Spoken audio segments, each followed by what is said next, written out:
Indonesia ini ya. Ibu Koni ya, Ibu Koni kan sahabat kita juga ya. Viral pernyataan Koni soal Prabowo hanya menjabat 2 tahun. Rosan membantah. Ini baru sehari saudara ya.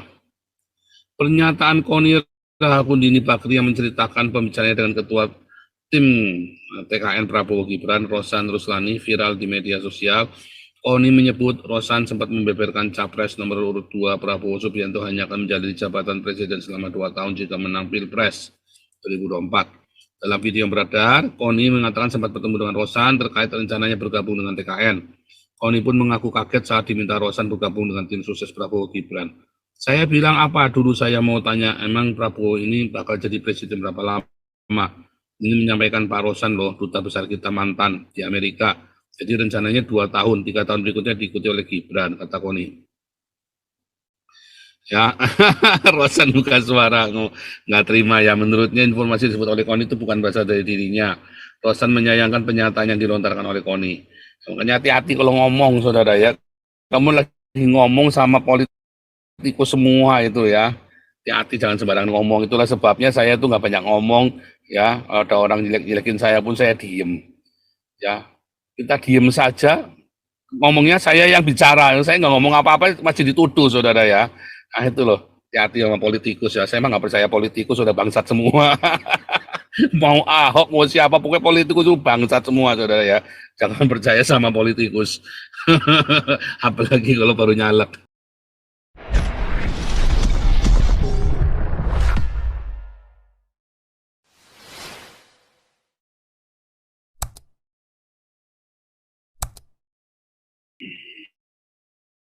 Bentar, ini yang lagi merokok, saya matikan videonya ya. Terima kasih, host. Jadi saudara, ya yang mau kita lakukan benar-benar kita serius ya. Saya masih tetap dengan perjuangan untuk class action di Indonesia ya. Dan kita sudah, dulu sebenarnya kita sudah buka channel ya, ke Amnesty International, kita buka channel ke wartawan internasional semuanya ya.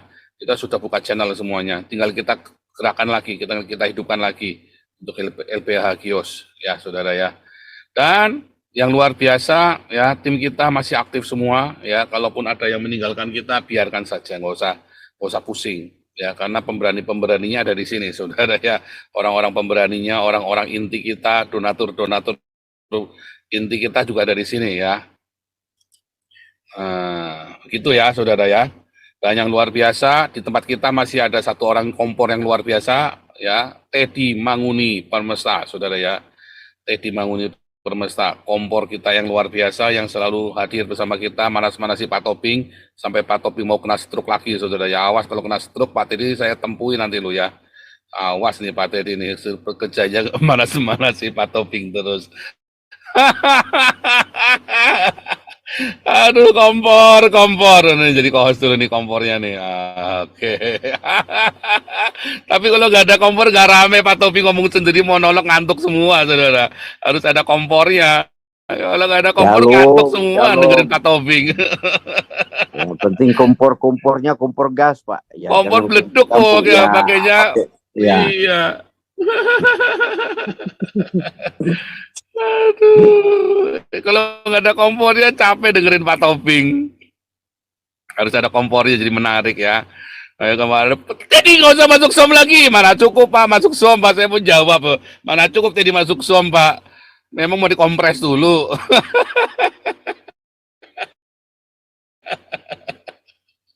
Aduh, tapi nggak seru ya. Kalau nggak ada Pak Teddy nggak seru, saudara. Nggak seru. Pak Toping kalau ngajar sendirian. Dulu kompornya si ini ya, si siapa itu? Katak dalam tempurung itu siapa? Aduh, saya lupa namanya katak dalam tempurung itu. Saya sudah kasih tahu namanya, lupa lagi. Katak dalam tempurung yang lucu itu loh, yang lucu banget ya. Nggak ada katak dalam tempurung ya, sepi Pak Toping. Ya kan, ramenya Pak Toping itu karena ada provokator inilah. Maka jadi rame, langsung yang nonton banyak, langsung banyak yang nonton ya. Ya, kalau nggak ada kompor nggak seru ya saudara ya. Makanya kemarin mau saya lerai, adalah saya biarin aja lah, biar berantem. Kalau nggak sepi, nggak ada yang nonton. Dan kebetulan Pak Teddy otaknya boleh ya saudara ya, harus kita akui ya. Walaupun saya berseberangan dengan Pak Teddy, tapi kita harus akui ya, ada isinya ya saudara ya. Iya dong, masa Anda nggak mengakui Pak Teddy ada isinya? Bikin Pak Toping kejang-kejang coba. Aduh, harus kita akui ya saudara ya. Kalau nggak ada Pak Teddy sepi kemarin presentasi saudara, semuanya amin-amin semua. Nggak enak, harus ada yang anak nakalnya. Ini bad boy-nya kan Pak Teddy di kita ini kan. Berarti sama Pak Toping. Dulu siapa itu? Si Frank ya, Frankie. Nah, terus apa lagi dulu ya? Ya putus semua. kalau kalau Pak Teddy kan tenang ya, saudara. Panas-panasin, nanti diredain lagi. Panas-panasin lagi. Awas stroke, saya minta tempuh loh Pak Teddy. Kalau Pak Toping kena stroke. Tapi hari ini kita konsultasi hukum dan kita cerita banyak tentang politik, tapi tetap berkisar dengan konsultasi hukum. Jadi ada yang tanya tentang hukum, lawyer kita selalu ready tersedia ya, saudara ya. Ingat, ini adalah acara konsultasi hukum. Namun hari ini saya mendengar, membaca berita ya. Ini lagi saya cari ya.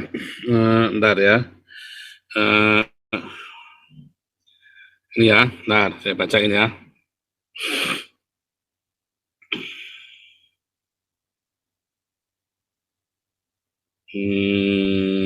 Bentar ya.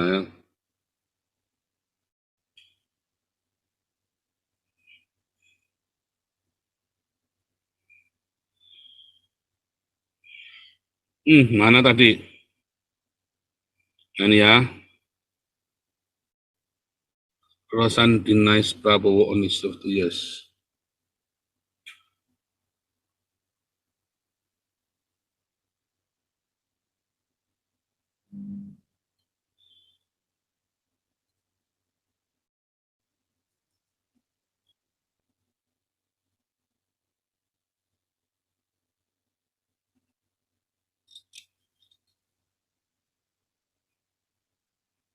Ya,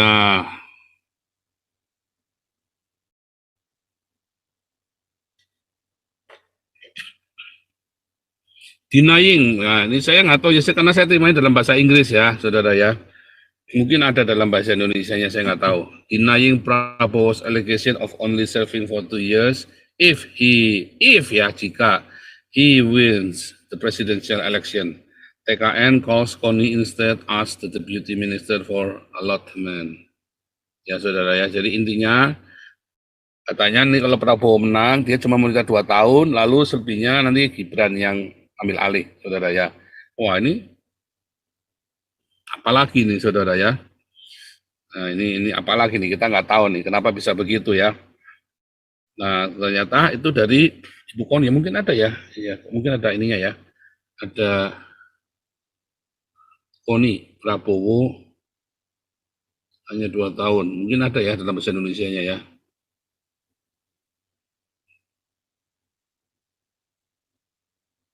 Viral pernyataan Prabowo, mungkin ini ya.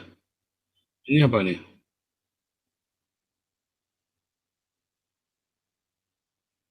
Ada nih ya bahasa Indonesia ini ya. Ibu Koni kan sahabat kita juga ya. Viral pernyataan Koni soal Prabowo hanya menjabat 2 tahun. Rosan membantah. Ini baru sehari saudara ya. Pernyataan Koni Rahakundini Bakri yang menceritakan pembicaraannya dengan ketua tim TKN Prabowo Gibran, Rosan Ruslani, viral di media sosial. Koni menyebut Rosan sempat membeberkan capres nomor urut 2 Prabowo Subianto hanya akan menjalani jabatan presiden selama 2 tahun jika menang Pilpres 2024. Dalam video yang beredar, Koni mengatakan sempat bertemu dengan Rosan terkait rencananya bergabung dengan TKN. Koni pun mengaku kaget saat diminta Rosan bergabung dengan tim sukses Prabowo Gibran. Saya bilang apa dulu, saya mau tanya, emang Prabowo ini bakal jadi presiden berapa lama? Ini menyampaikan Pak Rosan loh, duta besar kita mantan di Amerika. Jadi rencananya 2 tahun, 3 tahun berikutnya diikuti oleh Gibran, kata Koni. Ya, Rosan buka suara, nggak terima ya. Menurutnya informasi disebut oleh Koni itu bukan berasal dari dirinya. Rosan menyayangkan pernyataan yang dilontarkan oleh Koni. Makanya hati-hati kalau ngomong, saudara ya. Kamu lagi ngomong sama politikus semua itu ya. Hati-hati jangan sembarangan ngomong. Itulah sebabnya saya tuh nggak banyak ngomong ya. Ada orang jelek-jelekin saya pun saya diem. Ya, kita diem saja. ngomongnya saya yang bicara, saya nggak ngomong apa-apa masih dituduh saudara ya. Nah itu loh, hati-hati sama politikus ya. Saya emang nggak percaya politikus, sudah bangsat semua. Mau Ahok, mau siapa, pokoknya politikus itu bangsat semua saudara ya. Jangan percaya sama politikus. Apalagi kalau baru nyalek. Pernyataan yang 2 tahun itu bukan datang dari saya. Dia mengatakan ini gimana kalau sudah 2 tahun, atau kalau tiba-tiba Pak Prabowo ini, saya orang intelijen biasa saja, Pak Prabowo diracun, bisa lebih cepat, itu bagaimana, dia bilang begitu. Ujar Rosan, masa mau diracun Prabowo-nya? Saya bilang, Bu, udahlah, itu tidak pantas, ya sudahlah, kita sih nggak ada pikiran seperti itu. Rosan mengaku kaget dengan sikap Koni, seharusnya dia melanjutkan pernyataan itu, tidak keluar dari seorang akademisi seperti Koni. Saya sangat terkejut dan juga sedih karena datang dari Ibu Koni yang seorang akademisi dan intelektual, mestinya tidak menyebarkan berita-berita yang tidak benar dan seterusnya ya saudara ya. Tapi ini Ibu Koni, kita tahu Ibu Koni nggak sembarangan kalau ngomong ya. Walaupun benar apa salah atau persepsinya yang salah, perspektifnya yang salah, tapi itu sudah dilontarkan ya. Ya, kalau ternyata Prabowo cuma 2 tahun saja, ini heboh saudara ya. Tapi saya sih nangkep maksudnya ya, bisa jadi Prabowo meninggal karena sudah usia kan, usia itu susah saudara. Ya, makanya kan kemarin saya sempat ngomong, jangan-jangan ini udah kepilih langsung meninggal lagi, habis kepilih baru sujud syukur meninggal. Kan repot saudara ya, karena sudah usia juga, udah capek juga kan, udah kebanyakan dosa juga. Nah, Anda harus siap dengan semua kemungkinan-kemungkinan itu, ya maksud saya begitu ya. Jadi jangan terus ada konspirasi pemikiranmu tuh jangan yang nggak realistis gitu loh. Kita realistis karena kalau Prabowo meninggal habis pilpres kepilih nih, terus dia malamnya meninggal, ya kan Gibran yang jadi presiden, kamu kudu terima, kamu siap, ya sama seperti si Jokowi sama Ahok, Jokowinya nyalon presiden, tiba-tiba Ahoknya jadi gubernur. Nah itu kan seperti itu bisa saja semua terjadi saudara ya, atau tiba-tiba Prabowo-nya invalid, stroke. Ya kalau jalannya aja pincang, tiba-tiba Gibran yang jadi presiden, Anda kudu terima. Tetapi saya kira ya saudara ya, itu bukan bermaksud konspirasi bahwa Prabowo mau pembagi kekuasaan atau Prabowo akan berhenti di tengah jalan, enggak lah saudara ya. Enggak seperti itu. Yang saya maksud adalah ya Anda harus siap ya. Harus siap saudara dengan konsekuensi hukum apapun. Hari ini ada ketidakpastian hukum di Indonesia masalahnya. Di Indonesia tuh hukum nggak ada yang pasti. Anda tidak bisa menyalahkan tidak bisa menyalahkan polisi, tidak bisa menyalahkan hakim, tidak bisa menyalahkan aparat, saudara. Anda hanya bisa menyalahkan kenapa kamu memilih orang yang kelemar-kelemar. Carilah orang yang tegas supaya hukumnya pasti kayak zaman Soeharto, hukumnya pasti jelas. Hukumnya pasti, hukumnya apa ya? Duit, pasti sudah jelas, saudara, hukumnya duit, ya kan? Nah, hukumnya jelas, ya kan? Kalau kita mah zaman Soeharto sudah jelas hukumnya, saudara ya. Jalanin dulu semua prosesnya, setelah itu bayarnya berapa, begitu, saudara ya. Jelas hukumnya. Dan selalu polisi selalu berusaha mendamaikan. Balik lagi, kalau sekarang enggak, saudara bingung. Hukumnya nggak jelas sekarang. Yang paling penting itu kejelasan hukum. Kenapa pemimpin itu harus kejam? Kenapa pemimpin itu harus lalim? Hukumnya jelas, saudara. Orang lalim itu hukumnya jelas. Kalau orang yang pelin-pelan, yang kelemar-kelemar, hukumnya nggak jelas. Lawyer mengalami kesulitan di dalam pembayaran karena hukumnya nggak jelas. Sehingga ilmunya sepinter apapun lawyer itu nggak kepake di Indonesia, saudara. Anda mau pilih lawyer yang bagus sekalipun, percuma sekarang ini di Indonesia. Karena hukumnya nggak jelas. Anda yang perlu cari lawyer yang bisa lobby, saudara. Anda harus cari lawyer yang bisa lobby. Lawyer yang paham cara kerja maklar kasus. Kalau Anda cari lawyer yang idealis, hukumnya nggak jelas. Maka Anda akan dipermainkan oleh hukum. Ya, nanti kalau saya salah, nanti Pak Adi tolong diluruskan. Ini kan pendapat saya. Ya, artinya kemarin kita sudah bahas ya 3 minggu yang lalu atau 2 minggu yang lalu ya, bagaimana cara memilih lawyer, ya, bagaimana cara memilih lawyer. Kenapa? Karena hukumnya nggak jelas, ya. Nah, kalau saya yakin dengan Prabowo yang terpilih, hukum itu kan menjadi jelas. Either mau pakai duit, either mau pakai hukum apapun, tapi jelas, Ya, karena orang seperti Prabowo itu tidak suka menunda-nunda masalah. Beda dengan SBY, plan dia. SBY itu plan, saudara ya, walaupun militer tapi dia plan, kemar-kemer. Kalau Prabowo itu tes, tes, tes, tes, jelas semua ya. Kelihatan, kayak Soeharto itu juga modelnya sama ya, jelas. Makanya kita enak zaman Soeharto, ya enak, karena mau jadi lawyer pun jelas hukumnya. Ya kan, setelah semua proses dijalanin, aturannya, belakangnya wani piro, sudah. Kalau kamu berani bayar, hukumnya akan jelas. Kalau kamu tidak berani bayar, ya hukumnya nggak jelas lagi. Nah, itu yang terjadi zamannya Soeharto. Nah, kalau di zamannya Anies, nggak bisa, saudara. Karena udah bayar pun, Anda bisa dipenjarin sendiri sama orangnya dia. Bisa di lobby yang di lobby. Kalau zaman Soeharto, korupsi itu sangat tersusun rapi, saudara ya. Korupsi itu tersusun rapi. Kalau zamannya Anies itu, ya, zaman reformasi ini, korupsi tidak tersusun rapi. Masing-masing ada kubunya. Yang korup di sini dilaporin yang di sana, yang korup di sana dilaporin yang di sini. Kalau zamannya Soeharto sangat jelas sekali struktur korupsi itu. Ya, aturannya semuanya jelas. Kalau Anda mau menang secara hukum yang jelas, ya Anda harus bayar sekian. Nggak bayar pun ada caranya, ada semuanya, ada mekanismenya. Kalau Anda menguasain sistemnya. Ya, kalau sama-sama nggak bayar, ya Anda pokoknya jelas tarifnya. Ya, kecuali kalau masalah politik. Kalau masalah politik hukumnya nggak pernah jelas. Lalu Anda berharap politiknya jelas. Tapi kalau politiknya hukumnya jelas, maka semua tidak ada yang dihukum, maka hukum sipilnya yang nggak jelas, saudara. Hukum sipilnya yang nggak jelas, mampuslah kau. Ya, zaman reformasi ini kan rakyat kecil yang jadi korban. Ya kan? Nah, itulah masalahnya. Ya. Anda terima kenyataan, itu kenyataan ya, yang saya ngomong kenyataan. Kedua, saudara ya, kalau kamu pilih Ganjar, sama hukumnya juga nggak jelas juga. Mana ada sih Ganjar itu orangnya tegas, kasusnya ruwet semua itu di Jawa Tengah. Nggak ada. Intinya adalah kejelasan hukum, saudara, yang kita butuhkan. Anda mau maju negaranya, hukumnya kudu jelas. Ya, hukum itu harus jelas. Kalau hukumnya itu nggak jelas, kamu nggak akan bisa maju. Ya, hukum itu harus jelas. Sementara kalau kamu dipegang Ganjar, hukumnya kan diatur sama agama oleh si Mahfud. Ya, kalah sama agama. Anda memihak Israel karena agama, bukan karena kamu waras, saudara ya. Iya kan apa Anda membenci Israel? Orang Indonesia ini benci Israel kan karena agama, bukan karena kewarasan. Anda benci sama golongan tertentu karena agama, bukan karena otak yang waras. Sehingga hukummu itu akan dipengaruhi. Indonesia ini secara de facto itu diperintah oleh MUI, saudara, bukan oleh Jokowi.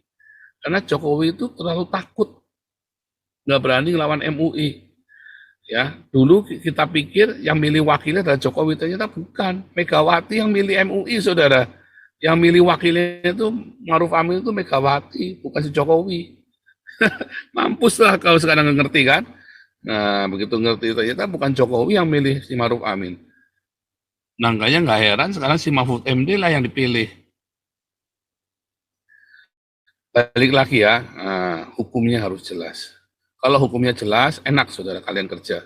Hukumnya jelas, kalian enak ketika kalian berbisnis. Hukumnya nggak jelas ini yang bikin kalian repot. Bahkan dalam masalah KDRT, zaman Soeharto jelas saudara KDRT itu. Jelas hukumnya ya, bahkan PNS tidak boleh punya istri dua. Jelas hukumnya. Kalau sekarang nggak jelas semua. Sehingga ada banyak sekali kasus polisi ya bisa sembarangan kawin lagi. Dan tidak karu-karuan ya akhirnya ya. Akhirnya tidak karu-karuan, poligami di mana-mana. Ya, Indonesia remuk itu saudara sekarang ya. Hancur gara-gara poligami. Karena hukumnya nggak jelas semua. Nah, sebentar, saya masukkan satu-satu ya. Ke host.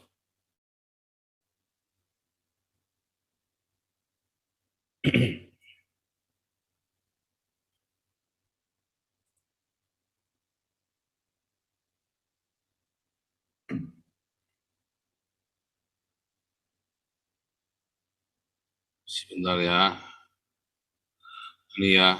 Iya, Megawati terpaksa milih Maruf Amin ya juga gara-gara omongannya sendiri. Iya, saudara. Iya kan? Benar kan? Yang bilang nih, apapun presidennya ikan harus tetap lanjut jika cawapres 02 terpilih. Oke, kalau yang lain dilakukan aspun semua.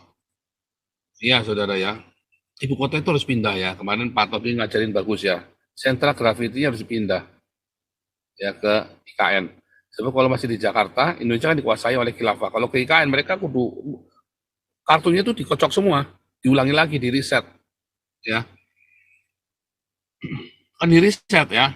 Tapi kalau kalau kalau pindah ke IKN, kalau nggak pindah, ya udah, tetap nggak akan berubah apa-apa, malah tambah parah. Tapi kalau pindah ke IKN, dikocok lagi, saudara. Mungkin terjadi pergolakan, tapi akan diriset semua. Diriset, lalu kalian gimana orang-orang minoritas, siap nggak dengan pergolakan itu?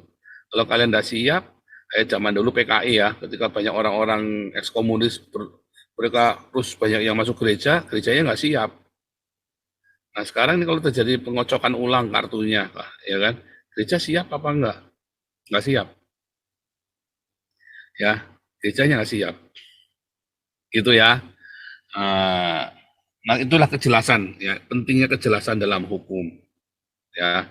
Mungkin Pak Adi nanti kalau sudah siap ngomong, ngomong aja langsung ya, mau cerita apa saja boleh ya. Ini belum jadi co-host Pak Adi.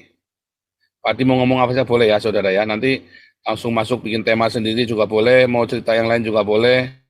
Pak Adi kapan saja siap masuk ya Pak Adi ya. Misalnya Pak Adi lagi setir mobil ini Pak Adinya nih. Siap, siap. Sebetulnya sih dari tadi sih udah siap, cuma sinyalnya jelek, keluar masuk terus nih saya. Wah, keluar masuk kayak Jupe ini. Repot. Ya sudah langsung bicara aja Pak Adi. Nanya aja, kita tanggapi pertanyaan aja. Mungkin kalau ada pertanyaan atau butuh pencerahan atau ngajak sharing boleh lah.